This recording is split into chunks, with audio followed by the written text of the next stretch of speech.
Israeli forces have expanded their ground offensive into refugee camps in central Gaza. The announcement of the new battle zone threatens even more destruction in a war Israel says will take many months as it vows to quash Hamas. It comes as Israel is considering an ambitious proposal by Egypt to end the war, which would entail the release of hostages, a ceasefire, and the creation of a Palestinian government of experts to run Gaza and the West Bank. Joining me now from the south of Israel is Nimrod Vromen, a reservist in one of the IDF's artillery corps special units and a peace activist. Nimrod, thank you. I'll start by asking you what the latest is on this war and the ground offensive that we're hearing about into the refugee camps.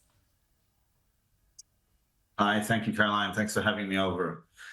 I'm about to head to the base right now, and I'm very fortunate to get my updates from the base.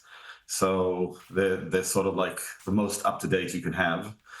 I think that this war has several phases, and the Israeli government has said that many times. And we are now, well, people have been calling it different phases. I still see it as the first phase, which is a phase in which the IDF is in a process of asserting control over areas from which the Hamas is launching attacks on Israel. Now, the first areas that the IDF asserted control over were strategic spots in the north of Gaza after, we could move the population or ask the population to move to the south. Then we started asserting control in our units. And those areas are also where the Hamas launched the attacks of October 7th on us, and also where they launched rockets on us. And we still have rocket fire to the center of Israel, not daily. It's reduced significantly because the IDF's mission is successful so far, as difficult as it is to say, because this is a very difficult war for us. And the central Gazan refugee camps are one of the last few areas in which we need to assert control. Now, the way that the IDF is doing it is sort of like an area by area approach, and therefore it seems like it's always expanding. But at the end of the day, the Gaza Strip is a finite piece of land, and I predict that once this part of the process will be over, then the next phase will begin, which will be a far more surgical phase. And it will optically be less destructive, but I do hope it will continue to be destructive for Hamas specifically. Okay, well, we've been reporting, as you might have heard, that this proposal from Egypt to bring an end to the war has been put on the table. What is your personal view on this? Do you think that Israel, or Hamas for that matter, could seriously accept this proposal from what you know of it? Well, it's a great question, and I can give my personal opinion about it. I'm 41. I grew up in Israel alongside Hamas, anyway, in many ways, and built my family here alongside them. I was a teenager when they exploded here in buses in the 90s and the early 2000s.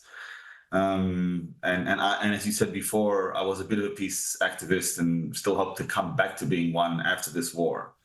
Having said that, in Israel, Israelis are at the moment definitely no longer capable of differentiating between the Hamas political arm, which has sometimes existed independently of its military arm, and the Hamas's military arm. Since Yahya Sinwar took over in the Gaza Strip, they have been completely one and the same. In reality, they have been one and the same because the political arm also and the social arm also managed their education system and radicalized them so heavily against Israel. And they do share the same charter. So at this point, after the trauma of October 7th, it's difficult for me to see how any constituency in Israel, voting constituency in Israel, supports a solution whereby Hamas still exists. Having said that, compromises are things that, situate endpoints that neither side is happy with.